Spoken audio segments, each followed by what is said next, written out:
ہمیشہ ایسی چیز کو ڈسکریج کیا ہے جو معاشرے کے اندر فتنہ پھیلا سکتی ہے. مثلاً صحیح مسلم میں حدیث ہے, تو آپ جس صلی چیز کا اللہ علیہ وآلہ اس وسلم کے شیطانی سامنے. کام کا جو آپ فرما رہے ہیں محمد علی بھائی، جی جی اگر اس کا نتیجہ نکاح ہے تو پھر اس پہ ہم نے کبھی ممبر سے آواز کیوں نہیں بلند کی کہ یہ بدعت ہے جناب؟ جو ابتدا شیطانی کام سے ہو رہی ہے اس کی انتہا رحمانی کام پہ کیسے ہو رہی ہے؟ میں نے آپ کو اس کی وجہ پہلے ہی بتا دی ہے نا کہ یہ بہت بڑے لوگ ہیں نا, یہ فائنینسر ہوتے ہیں. فائنینسر جب ہوتے ہیں نا تو وہ پھر ان کو یہ اپوز نہیں کر سکتے نا. جب تک ہمارے علماء کرام, ہمارے ممبر آزاد نہیں ہو جاتے نا امیر لوگوں کے شر سے کہ ان کے چندوں پر چلنا چھوڑ دیں, تو پھر آپ دیکھیں وہ کتنے انڈیپینڈنٹ ہوں گے. وہ بول نہیں سکتے. آپ گاؤں ایریا میں جا کے دیکھیں, جمعے کی نماز گاؤں کے چودھری کی وجہ سے 15-20 منٹ لیٹ کر دی جاتی ہے. میں بتا رہا تھا صحیح صحیح مسلم کہہ میں رہے حدیث ہے, ایک خودکشی والے کا جنازہ لایا گیا, آپ علیہ السلام نے فرمایا کہ تم پڑھ لو, میں نہیں پڑھوں گا. پروٹیسٹ کے طور پر اس کام کو ڈسکریج کرنے کے لیے آپ علیہ السلام نے یہ کام نہیں کیا. بخاری مسلم میں حدیث ہے, مقروض کا جنازہ لایا جاتا تو آپ وہ نہیں پڑھتے تھے. جب اللہ نے وسعت دی تو پھر خود قرضہ اتارتے تھے, اس کے بعد آپ جنازہ پڑھتے تھے. تو ہمیں تو اس طرح کی کسی میرا ایک اسٹوڈنٹ تھا, وہ خودکشی کر کے مرا, 17-18 سال کی عمر تھی, اس نے تیزاب پی لیا. مجھے بڑا عزیز تھا لیکن میں اس کے جنازے میں نہیں گیا. کسی بھی ڈومیننٹ پرسنالٹی کو کسی بھی ایسی جگہ پہ نہیں جانا چاہیے, پھر وہاں جا کے ایسی تقریریں نہیں کرنی چاہیے کہ جو آپ گناہ گنوا رہے ہیں وہ سارے جو ہے وہ منوان اسی طریقے سے اس میت کے اندر موجود تھے, اور آپ وہاں پہ یہ گناہ گنوا رہے ہیں لیکن ان کی آپ اصلاح کے لیے کچھ بھی نہیں کر رہے. تو میں تو ڈسکریج کرتا ہوں, مجھے بڑا دکھ وہ ہوتا ہے اس طرح کے مری کے معاملات کو. اندر ایک ایسی جگہ تھی جہاں پہ محمد علی ہم گئے اور وہاں پہ 1:15 بجے کا جمعہ تھا, اور وہ کیونکہ وہ ایک دربار تھا تو وہاں پہ وہ حضرت جو تھے وہ گفتگو فرما رہے تھے, تو جمعہ تقریباً 3:15 3:30 بجے تک ڈیلے ہو گیا کہ جناب حضرت جو ہے یہ اللہ فرما اکبر. رہے ہیں نماز جو ہے وہ بعد میں جائے گی. میرا سٹانس صرف یہ ہے کہ ٹھیک ہے سارے لوگ تو فنڈڈ نہیں ہوتے نا, لیکن وہ لوگ جو کہ زیادہ افیکٹو ہوتے ہیں, کیا ان کو یہ بات زیادہ بلند آواز سے نہیں کہنی چاہیے تاکہ یہ پیغام جو ہے یہ ہر خاص و عام تک پہنچے؟ جی کہنی چاہیے نا جی. یہ آپ کا خیال ہے کہ سب لوگ فنڈڈ نہیں ہیں, انڈائریکٹلی یا ڈائریکٹلی فنڈڈ ہیں. عام مساجد میں بھی آپ دیکھیں مسجد کی کمیٹی ڈومیننٹ ہوتی ہے اور ہر وقت وہ علماء کرام کی عزت بھی نہیں کرتی. اور رہ گئی جو بڑے بڑے ہیں ان کے آپ ذرا بجٹس تو دیکھیں, وہ آپ کو بتائیں گے کہ جی کسی کا بجٹ جو ہے 100 ملین ہوگا, کسی کا 200 ملین ہوگا. تو وہ میرے بھائی انہوں نے کوئی درخت تو نہیں لگائے ہوئے سونے کے جن سے پتے توڑتے ہیں. اس لیے آپ دیکھیں آپ کو یہ عموماً انہی امیر لوگوں کے اس قسم کی ایکٹیویٹیز کے اندر حصہ لیتے ہوئے نظر آتے ہیں. بہت کم لوگ ہیں جو اچھا زہد پہ چلنے والے. محمد علی بھائی, آپ کی توجہ جو ہے نا انجینئر صاحب بڑی میں خصوصی طور پہ کہتا ہوں کہ آپ اس بات کا نا جواب شاید علمی طور پہ بھی ضرور دیجئے لیکن دل کی گہرائیوں سے تو ضرور دیجئے. مثال کے طور پہ جب خیبر فتح ہوتا ہے تو مسلمانوں کے حالات کچھ بہتر ہوتے ہیں, اور امام علی کرم اللہ جو ہیں وہ کئی دفعہ کہتے ہیں سیدہ سے کہ آپ جائیے اور ہمارے لیے بھی کوئی ایسا غلام یا ایک ایسا کوئی آسانی کے لیے کچھ لے کر آئیے اپنے والد سے. وہ کئی دفعہ جاتی ہیں, اور میں اس بات کو کہتے ہو نا میرے جسم کے بال کھڑے ہو جاتے ہیں. وہ جاتی ہیں والد کے پاس اور ہو کر واپس آ جاتی ہیں, کہنے کی ہمت نہیں ہوتی.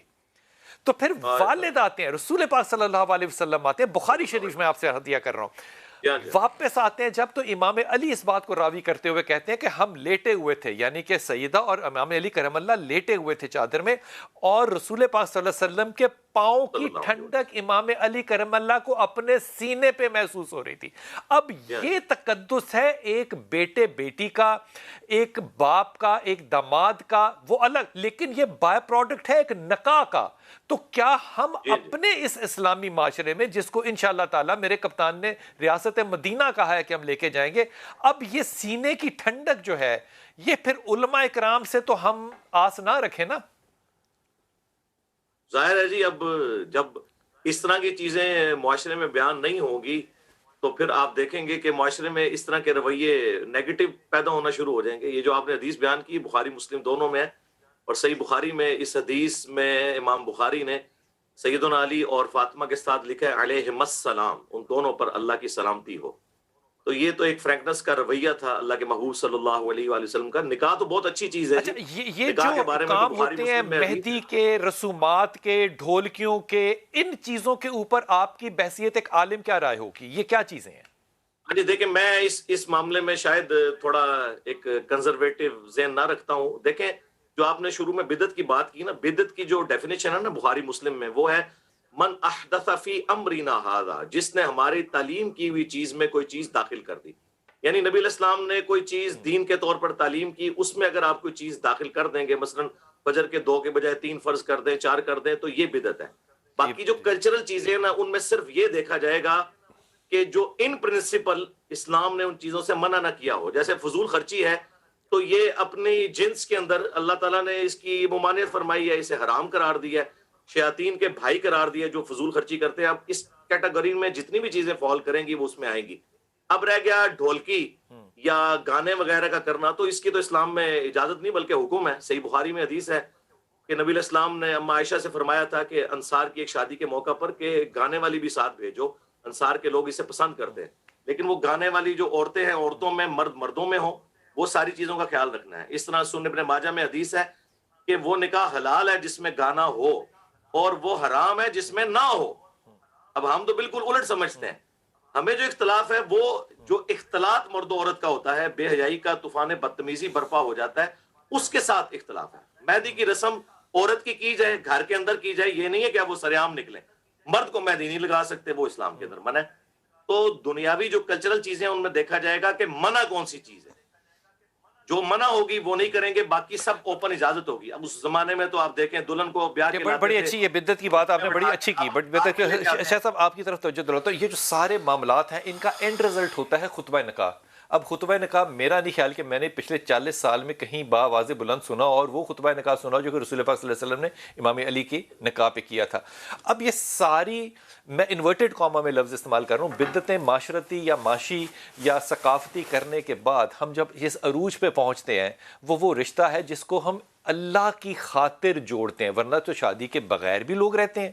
تو جب یہ سارا جو سلسلہ ہے، جو سیڑھیاں چڑھ رہی ہیں، یہ نہ کلچر سے تعلق ہم نے ہندوؤں سے لی، نہ ہمارے ایمانیات سے تعلق، نہ ہماری ہدایت سے تعلق، تو پھر جو نتیجہ ہم نے نکالا ہے اس میں خیر و برکت کیسے؟ بسم اللہ الرحمن الرحیم. بلا شبہ ہمارے نکاح میں جو خیر ہے ہمیں اس کو بھی ملحوظ رکھنا چاہیے. جو شر کے معاملات ہیں ان کا بھی ہمیں تعین کرنا چاہیے. لیکن نبی پاک صلی اللہ علیہ وسلم کی تعلیم مبارک ہے لا یحرم الحرام الحلال. حرام میں اتنی طاقت نہیں ہوتی کہ وہ حلال چیزوں کو حرام کر دے. اس بات کو ہمیشہ زندگی میں سمجھنا چاہیے. حرام میں اتنی طاقت نہیں ہوتی کہ وہ حلال کو حرام کر دے، حلال چیزوں کو. اب اس میں نکاح پڑھنا، نکاح کا ہونا، اور اس نکاح میں رسول اللہ صلی اللہ علیہ وسلم کا خطبہ جو آپ کا خطبہ مسنون ہے، اور وہ آیات بینات جو 3 آپ تلاوت فرمایا کرتے تھے، یہ حلال ہیں، یہ دین ہے، یہ خیر ہے. اور وہ جو چیزیں جن کا ہم ذکر کر رہے ہیں، جو مفاسد ہیں یا جن کو ہم خرافات کہہ سکتے ہیں، یا جن کو ہم دوسری اقوام سے چیزیں ہم نے اخذ کی ہیں اپنے کلچر کے نام کو حرام بھی ہے نا، میں عرض کرتا ہوں چلے حرام ہے جی، لیکن وہ حرام کے اندر وہ طاقت نہیں ہے کہ ہم اس کو اب چھوڑ دیں. وہ حرام جو ہم کر رہے ہیں نا، اب اس کی بات میں ابھی کرتا ہوں. پہلے تو یہ میں واضح کرنا چاہتا. دوسری بات یہ کہ اسراف جو بھی مرزا صاحب نے آیہ مبارکہ کا حوالہ دیا نا ترجمے کے طور پر، وہ ہے تبذیر. سورہ بنی اسرائیل میں، سورہ اسراء میں اللہ نے اس میں منع کیا ہے. فرمایا کہ ولا تبذر تبذیرا ان المبذرین کانوا اخوان الشیاطین وکان الشیطان ربی کفورا. یہ اس فضول خرچی کو کہتے ہیں جو حرام کاموں میں کی جائے. جو جائز کام میں، مثال کے طور پہ دعوت کرنا جائز ہے، لیکن آپ اس میں بہت حد کو پھلانگ لیں، زیادہ فضول خرچی کریں، تو اس کو اسراف کہتے ہیں، اس کو تبذیر نہیں کہتے. جو دعوت ہے نا کسی مہمان کو کھانا کھلانا، یہ دعوت، یہ جائز کام ہے. لیکن اس جائز کام میں جب انسان فضول خرچی کرتا ہے نا، اس کو قرآن میں اللہ نے اسراف کہا ہے. یا بنی آدم خذوا زینتکم عند کل مسجد وَكُلُوا وَاشْرَبُوا وَلَا تُسْرِفُوا إِنَّهُ لَا يُحِبُّ الْمُسْرِفِينَ. اسراف نہ کرو. تبذیر اس فضول خرچی کو کہتے ہیں جو حرام کام میں چاہے 1 روپیہ ہو، چاہے 1 روپیہ ہو. لیکن اسراف اس فضول خرچی کہتے ہیں جو جائز کام میں حد سے بڑھ کر کی جائے. اللہ کہ میں وہ ڈھولکی کو اور وہ سارے ناچ گانوں کو اور وہ سارے مہندیوں کو جائز نہ سمجھوں تو یہ اسراف ہوگا یا کیا ہوگا پھر؟ نہیں، یہ جو چیزیں ہم کرتے ہیں نا، ڈھولکی بجانا، جو ابھی مرزا صاحب نے بات کی، میں ڈھولکی کی بات جو کہہ رہا ہوں نا، وہ اس کلچر سے ہے، وہ اس ہنگامے سے ہے جو کہ برپا ہو رہا ہے وہاں پہ. نہیں، جو شادی ڈھولکی کا بجانا تو نہیں نا، آج تک تو ڈیک لگے ہوتے ہیں وہاں پہ. وہ چیزیں تو بالکل اس کو ہم کسی طور پہ کسی عالم دین نے وہ مرزا صاحب فرما رہے تھے میں کہتا ہوں کوئی پاکستان کا کوئی عالم دکھا دیں، بے شک چندوں سے بیچارے پڑے ہیں، بے شک وہ چندے لے رہے ہیں، اس کے باوجود اپنی کمزوریوں کے کوئی ایک مولوی بتا دے، کوئی ایک عالم، کوئی ایک سکالر، کوئی ایک مذہبی رہنما کہ جس نے ان چیزوں کو جائز قرار دیا ہو. یہ تو واقعی نکاح بھی تو وہی پڑھا رہے ہیں نا. دیکھیے نا، میں نے پہلے اس کی بات کی، نبی پاک نے فرمایا کہ اذا امرتکم بامر فاتوا منہ ما استطعتم، کہ میں جب تمہیں دین سکھاؤں نا تو دین پہ عمل کرنا اتنا ہی تمہارے اوپر فرض، جتنی تمہارے اندر طاقت ہے. جب انسان ایک بہت، آپ اگر نکاح نہیں پڑھائیں گے تو وہ خیر کا کام شر کے اندر، اس شر کے اندر شر تو ہو رہا ہے. جو آپ نے جا کے وہاں خطبہ دینا ہے، جو آپ نے نبی پاک کے الفاظ وہاں پہ پڑھنے ہیں جا کر، وہ تو خیر ہے، وہ تو دین ہے. اب وہ دین والا حصہ، خیر والا حصہ، بھلائی والا حصہ، وہ بھی آپ چھوڑنا چاہتے ہیں. ٹھیک ہوگی بات. مرزا بھائی مجھے ایک ذرا میں نے وقفے پہ جانا ہے، مجھے یہ فرما دیجئے کہ آپ کے خیال میں تقریب نکاح جو ہے اس کو کیسے برپا کرنا چاہیے اسلامی پرسپیکٹو میں، شریعت کے پرسپیکٹو میں؟ دیکھیں جی، نکاح جو ہے نا وہ ایک سوشل محمد علی بھائی اللہ تعالیٰ نے رکھی. جی نکاح ایک سوشل بائنڈنگ ہے جو اللہ تعالیٰ نے میاں بیوی کے رشتے کے لیے رکھی ہے. جس طرح کہ مولانا نے فرمایا کہ اس کے لیے ایک مسنون خطبہ آیا ہے، وہ خطبہ جامع ترمذی کے اندر موجود ہے، سنن نسائی کے اندر موجود ہے. نبی الاسلام اس میں قرآن پاک کی 3 آیات مختلف جگہ سے تلاوت فرماتے تھے. تو یہ سارے معاملات تو ہونے چاہیے. اب جس شخصیت کو بلایا جاتا ہے وہ خود قد کاٹ والے لوگ ہوتے ہیں. مثلاً اگر مجھے کوئی بلاتا ہے کسی جگہ پہ تو میں اپنی شرائط تو رکھ سکتا ہوں نا. یہ مولانا نے صحیح فرمایا کہ کبھی کسی عالم نے اس طرح کی ایکٹیویٹیز کو جائز نہیں قرار دیا جو کچھ بےہودگی یا اس طرح کے معاملات ہو رہے ہوتے ہیں. لیکن یہ لوگ جب ادھر بیٹھتے ہیں نا تو باقی لوگ پھر اس سے پلی لیتے ہیں کہ یار دیکھیں جب اتنے بڑے بڑے عالم بیٹھے ہوئے ہیں تو یہ پھر جائز ہی ہوگا. یا تو وہاں پہ بول کے کہیں گے نا کہ جی یہ تو ہم نے نکاح پڑھایا اور یہ جو کچھ آپ نے کیا ہوا ہے یہ غلط ہے، تو یہ کہیں گے جی وہ ایسا موقع نہیں ہے. جب موقع نہیں ہے تو آپ کی خاموشی جو ہے نا وہ خود بخود لائسنس دے دیتی ہے باقی لوگوں کو کہ وہ اس طرح کے معاملات کو درست سمجھنا شروع کر دیتے ہیں. تو میرا خیال ہے جو بڑے علماء ہیں، خاموشی جو ہے یہ چیزوں کو لائسنس دے دیتی ہے کیونکہ آپ نے پروٹیسٹ نہیں کیا، آپ نے کیا. لیکن دوسری بات ضیاء صاحب کہہ رہے ہیں کہ یہ معاملہ جو ہے اس میں بھلائی ہے تو آپ برائی کے ہوتے ہوئے بھلائی کو چھوڑ نہیں سکتے. مرزا بھائی اگر آپ تکلیف نہ کریں تو آپ اگلے سیگمنٹ میں میرے ساتھ رہیے گا. میں اسی موضوع کو لے کر جاؤں گا شاہ صاحب شہریار آپ کے پاس، اور اسی بات کو کنٹینیو کریں گے کہ پھر وہ جو رائے ہے، وہ جو پیغام ہے ممبر کا، وہ ڈھکا چھپا ملے گا ہمیں یا وہ با آواز بلند ملے گا؟ وقفہ لیجیے، واپس آتے ہیں. بسم اللہ الرحمن الرحیم. شہریار داؤد بھائی بڑی معذرت چاہتا ہوں، میں آپ کے پاس بڑے انتظار کے بعد آ رہا ہوں، لیکن مجھے لگتا ہے شہریار داؤد بھائی میں ایمانداری سے طنز نہیں کر رہا، میں اپنے دل کی اتر گہرائیوں سے کہہ رہا ہوں، کیونکہ جو علماء کرام کرتے ہیں ہمارے لیے ہمیں تو اسی بات کو دین سمجھتے ہیں نا. اب جتنے پچھلے 100 سال میں دیکھیں یو ٹرنز ماشاء اللہ تعالیٰ آپ لوگوں نے لیے ہیں، لاؤڈ سپیکر سے لے کے، تصویر سے لے کے، جہیز سے لے کے، دنیا کے گھومنے سے لے کے، جتنے بھی یو ٹرن دیکھیں، مجھے لگتا ہے میرے کپتان کے اندر بھی نا ایک بہت بڑا مولوی ہے، کیونکہ وہ بھی کہتا ہے کہ یو ٹرن لینا چاہیے. تو پھر تو یہ شرعی طور پہ ایک حقیقت ہو گئی کہ ہمارا آج کا جو امام ہے وہ بالکل ٹھیک، اس کے اندر ایک مولوی بیٹھا ہوا ہے. مجھے یہ فرما دیجئے کہ یہ دونوں ہمارے علماء کرام نے، محمد علی نے بھی یہ بات کی، ضیاء صاحب نے بھی یہ بات کی کہ ہم لوگ جو اسراف کرتے ہیں ہم اس کے اوپر شیطانی فعل بھی کہتے ہیں لیکن پھر اس کو حرام والی بات بھی کہتے ہیں. دوسری طرف ہم وہاں جا کے اپنی آواز کو بلند بھی نہیں کرتے. تیسری طرف اگر ہمیں کوئی کہہ دے کہ کسی غریب کے بچے کی شادی کر دو تو ہماری جان ہلک میں آ جاتی ہے. لیکن ماحول دینی ہے، تبلیغی ہے اور مذہبی ہے. جمعے کے اندر ہم نے پہلی صف میں ضرور کھڑے ہونا ہے، لیکن ان ساری رسومات پہ آواز سوشل میڈیا اٹھائے گا، سیکولر مائنڈ اٹھائے گا، 8 مارچ اٹھائے گا، یا کون اٹھائے گا؟ آپ کیوں نہیں اٹھائیں گے؟ بسم اللہ الرحمن الرحیم. بہت شکریہ. میں نے ابھی شاہد راؤ کو اپنا پچھلے سے 7 جنوری کا جمعے کا بیان بھیجا ہے.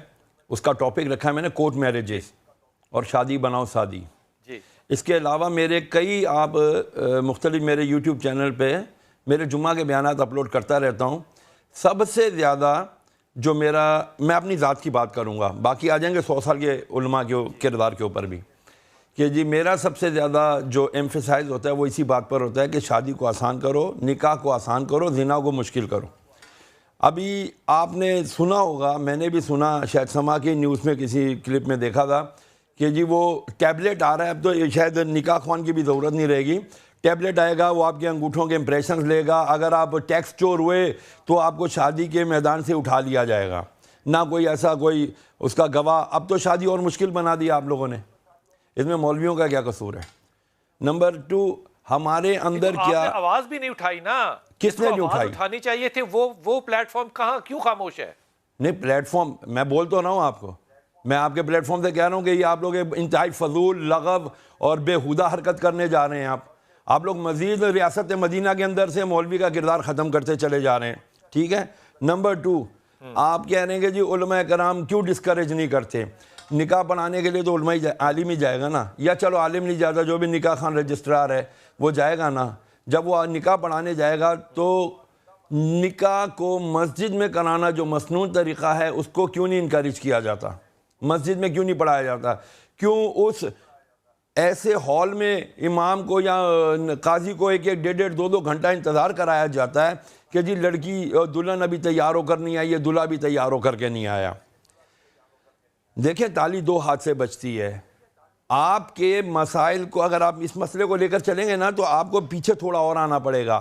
آپ اپنے امام کی جو محنتانہ اس کو دیتے ہیں وہ کتنا دیتے ہیں مسجد میں؟ وہ جو آپ کی نمازوں کی امامت کرتا ہے، امامت کے پیسے نہیں ہوتے، اس کے وقت کی پابندی کے پیسے ہوتے ہیں. وہ کتنے ہوتے ہیں؟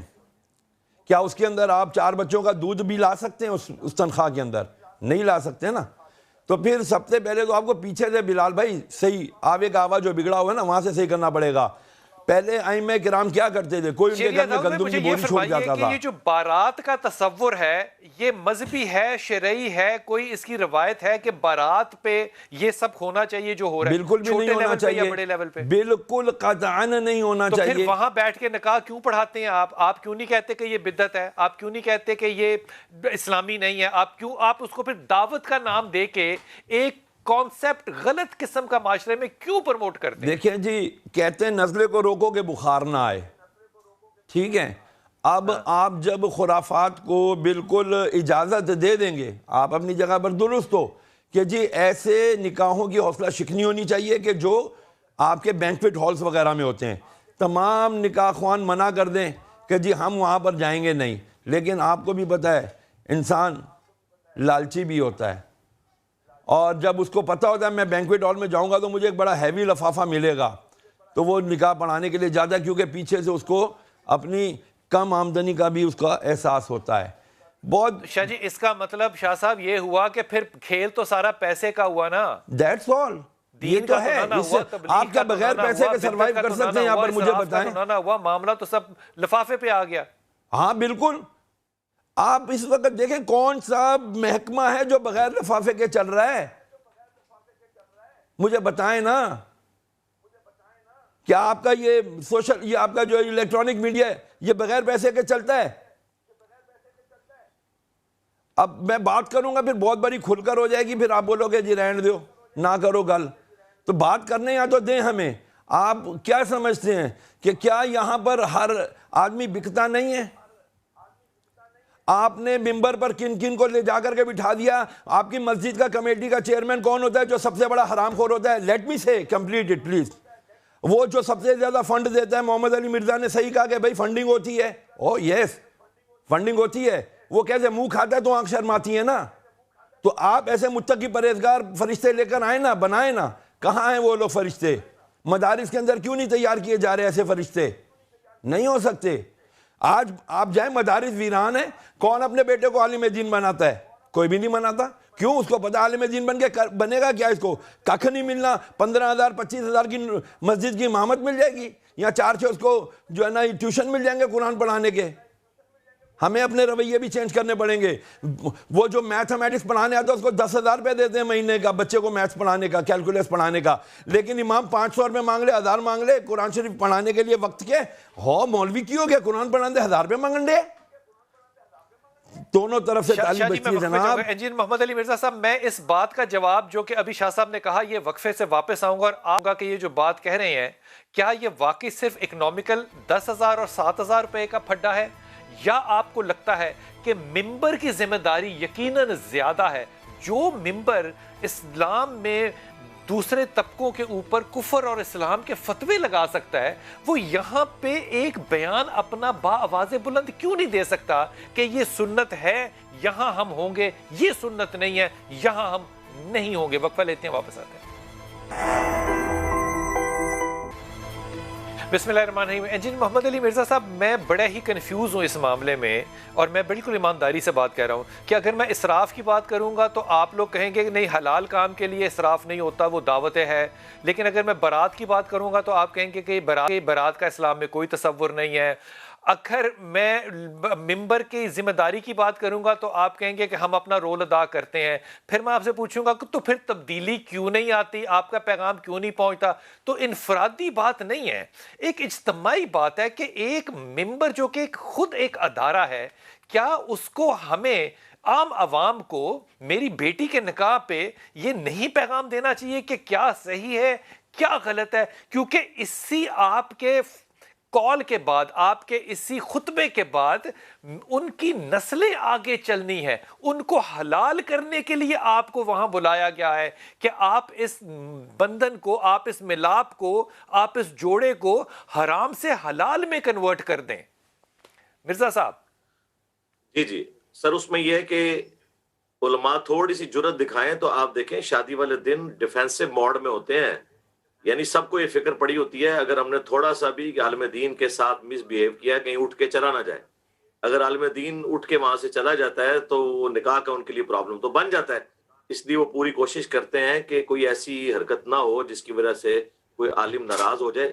علماء تھوڑی سی ہمت دکھا لیں نا تو یہ بات کر سکتے ہیں۔ باقی یہ بات تو درست ہے کہ چونکہ چندوں کے اوپر سارا معاملہ چل رہا ہوتا ہے، اس لیے جرت دکھانا مشکل ہے، لیکن ہم پھر جان کی امان پائیں تو عرض کریں کہ ہمیں تو پھر یہی علماء کہتے ہیں کہ ہم انبیاء کے وارث ہیں، اور مولا علی کے بارے میں بتاتے ہیں کہ وہ چٹائی پہ بیٹھا کرتے تھے اور عدل کرتے تھے۔ تو کسی نے سیدنا علی کی اس سنت پہ عمل نہیں کرنا، اللہ کے محبوب صلی اللہ علیہ وآلہ وسلم کے مبارک جسم پہ تو چٹائی کے نشان لگ جایا کرتے تھے۔ تو یہ جرت تو پھر بہرحال دکھانی ہوگی نا۔ وہ سلطان بہو کا بھی شعر ہے نا، دوویں جہانی مٹھے باہو، یہ ہو ہی نہیں سکتا کہ دونوں جہان آپ کی مٹھی میں آ جائیں۔ اگر آپ نے آخرت کو اڈاپٹ کیا ہے تو پھر آپ کو اس قسم کی قربانیاں تو کرنی پڑیں گی نا جی، تھوڑی جرت تو دکھانی پڑے گی، ادروائز اس کو لیجیٹمائز کر دے گی یہ چیز، ان کی خاموشی، اور آہستہ آہستہ خاموشی ہی نے یہاں تک پہنچایا ہے۔ لیکن اس کے اگینسٹ آپ دیکھیں جہاں پہ ان لوگوں کے اپنے مفادات جڑے ہوتے ہیں، وہاں پہ تو یہ کسی جگہ کا لحاظ نہیں کرتے اور بول بھی دیتے ہیں، وہاں نہیں ان کو خیال آتا۔ وہاں جرت بھی بڑی ہوتی ہے، وہاں پہ جرت دکھائی بھی بڑی جاتی ہے، لیکن لگتا ہے کہ یہاں پہ میں واپس آتا ہوں انجینئر بھائی آپ کے پاس، یہ آپ کو نہیں لگتا کہ یہاں پہ مفادات بنیادی طور پہ کمپرومائز ہو رہے ہیں اور کام کیا ہو رہا ہے؟ سنت رسول، خطبہ کیا دیا جا رہا ہے؟ نبی پاک صلی اللہ علیہ وسلم کا، آگے اولاد کیا پیدا کرنی ہے؟ حلال۔ اب ان سارے معاملات میں یہ بات تو مرزا پھر ٹھیک کہہ رہے ہیں نا کہ آپ جرت اخلاق پیدا کریں۔ میرا خیال ہے کہ سچی بات ہے کہ دین کے علم کا جو تفقہ ہے نا، یہ بھی اللہ کی ایک بہت بڑی نعمت ہے۔ صحیح کہہ رہے ہیں۔ نبی کریم علیہ السلام فرماتے ہیں من رأى منکم منکرا فلیغیرہ بیدہ فإن لم یستطع فبلسانہ فإن لم یستطع فبقلبہ وذلک اضعف الایمان۔ منکر کو روکنے کی جو تین آپ نے الگ الگ صورتیں بتائی نا، وہ ہے ہاتھ سے روکنا، نہیں طاقت تو پھر زبان سے، نہیں تو دل سے برا جاننا۔ علماء کے پاس پہلی طاقت نہیں ہوتی۔ نبی پاک صلی اللہ علیہ وسلم کی ہم جب مثال دیتے ہیں نا تو ہم یہ بات فراموش کر دیتے ہیں، نبی پاک صلی اللہ علیہ وسلم مبلغ نہیں تھے، آپ والی مدینہ بھی تھے، آپ حکمران بھی تھے، آپ ریاست کے سربراہ بھی تھے، آپ کے پاس سلطہ بھی تھا، طاقت تھی، اختیارات تھے آپ کے پاس۔ اس لیے آپ کی مثال جب دیتے ہیں نا تو اس انداز سے ہمیں اس بات کو سمجھنا چاہیے۔ ہم جو علماء کی ہم بات کر رہے ہیں، باقی ساری سنتوں پہ بھی لگے گی؟ ہاں جی، یہ ساری باقی سنتوں پہ بھی لگے گی؟ بالکل بالکل اسی طرح علماء کا کام ہے درمیان والا، کہ انہوں نے زبان سے روکنا ہے، لیکن زبان سے روکنے کے لیے بھی اللہ نے ہمیں خود طریقے سکھائے ہیں۔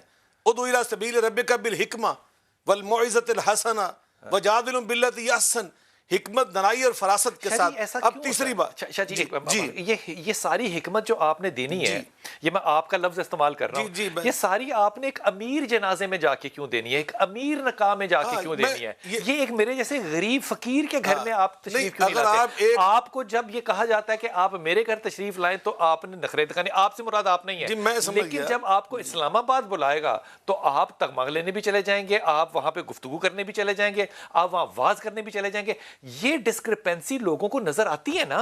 یہ میں سمجھتا ہوں اگر آپ میری بات کر رہے ہیں, میں ایک عرض کروں, آپ کا یہ بھائی طالب علم, میں نے الحمدللہ پورے پاکستان میں ہزاروں نکاح پڑھائے ہیں, امیروں کو بھی پڑھائے ہیں, غریبوں کو بھی پڑھائے ہیں. ٹی وی کے اوپر بیٹھ کے سما میں کہہ رہا ہوں, یہ میری بات سب لوگ سن رہے ہیں, دیکھ رہے ہیں, آج تک میں نے کسی نکاح پڑھانے کا ایک پیسہ نہیں لیا. یہ لفافوں کی بات کر رہے تھے نا, میں ایک طالب علم ہوں, میرے اساتذہ تو بہت اللہ والے ہیں, اہل اللہ ہیں, علماء, میں حلفاً کہہ رہا ہوں میں نے آج تک کسی ایک نکاح کا 1 روپیہ کبھی وصول نہیں کیا, اور ہزاروں نکاحوں میں جا کر میں نے شاید 3 یا 4 دفعہ کے علاوہ کبھی کھانا کسی کا نہیں کھایا, نکاح پڑھا کے اٹھ کے آ جاتا ہوں. تیسری بات میں یہ کہنے لگا ہوں, تیسری بات, میرے وہاں جو نکاح کے خطبے ہوتے ہیں نا, میں نے آج تک کسی ایسے دلہا کا نکاح نہیں پڑھایا کہ جس نے سونا پہنا ہو, سونے کی اس نے انگوٹھی پہنی, میں اتروا دیتا ہوں کہ یہ نبی پاک صلی اللہ علیہ وسلم کی تعلیم کے خلاف ہے, اور جو اسراف اور یہ چیزیں ہوتی ہیں ہم اس کی تردید کرتے ہیں وہاں پر, اور نبی پاک صلی اللہ علیہ وسلم کی جو سنت مبارکہ ہے اسوہ حسنہ ہے, ہم اس کی وضاحت وہاں پہ کرتے ہیں. آسان نکاح, اور ابھی شہر داؤد بھائی کر رہے, وہ ان کی ابھی باتیں کر رہے, یہ نہیں بتا دیں اپنے ممبر کے اوپر. ابھی بھائی محمد علی جو کہہ رہے ہیں, یہ بھی تو سارے کے سارے علماء تردید ہی کر رہے ہیں نا. یہ سارے علماء پاکستان کے اندر وہ ان چیزوں کی تردید کرتے ہیں ممبر کے اوپر, بڑا مضبوط پیغام ہے. لیکن ہم خلط ملط یہ کرتے ہیں کہ نبی پاک کی جب بات کرتے ہیں, خلفاء کی جب ہم بات کرتے ہیں, سیدنا علی المرضیٰ کی ہم بات کر رہے ہیں, وہ حکمران بھی تھے, وہ ریاست کے سربراہ بھی تھے, ان کے پاس اختیارات بھی تھے. ٹھیک ہوگی بات. شہریار داؤد بھائی, مجھے ایک جملے میں صرف بتا دیجئے گا کہ جب ہم نبی پاک کی بات کرتے ہیں, جب تو وہ حاکم بھی تھے, وہ وارث بھی تھے, وہ امام بھی تھے, کیا یہ مثالیں دینا پھر میرے جیسے جاہل لوگ بند کر دیں کہ نکاح یوں ہونا چاہیے یا سنت یوں ہونی چاہیے, پھر کیا کریں؟ میری بات سنیں, آپ کہتے ہیں جی آپ صاحب صرف اور صرف جو ہے نا علماء اور ممبر کو پکڑ لینا, آپ عوام کو کیوں نہیں پکڑتے؟ ہم تو تھک گئے سمجھا کے. بھائی آپ کو ہماری جس قسم کی بھی ہیلپ کی ضرورت ہے, ہم آپ کے ساتھ موجود ہیں. آپ نکاح مسجد میں آ کے کریں, کی کریے جی کارالی نہیں راضی ہوں جی. او یار, عوام اپنا ایٹیٹیوڈ خود چینج کرنے کے لیے تیار ہی نہیں ہے. ایک باپ کہتا ہے میں نے شادی کرنی ہے, بچے بیوی کھڑے ہو جاتے ہیں, لے سارا زمانہ کیا کہے گا ہماری بیٹی. مسجد کتنے پیسے لیتا ہے نکاح کروانے کے؟ جی بادشاہ مسجد کتنے چارج کرتا ہے؟ بادشاہ مسجد آپ کسی ایک کو نہیں پوائنٹ کر سکتے نا. آپ گلی محلوں کے تو دیکھیں نا, جو فری میں جا کے, شاہ صاحب نہیں فری میں جا کے پڑھاتے, الحمدللہ ہم بھی جا کے فری میں پڑھاتے ہیں اللہ کے فضل و کرم سے. لیکن میری بات سنیں, عوام کا کردار کیا ہے؟ عوام تو دیکھو نا, عوام خود چاہتی ہے عیاشی کرنا, وہ پھر علماء کے اوپر کیوں ڈال دیتے ہیں آپ لوگ یار؟ اللہ تعالیٰ تمام لوگوں کو سلامتی دے, اپنی دعا میں یاد رکھیے گا. وعلیکم ورحمۃ اللہ وبرکاتہ.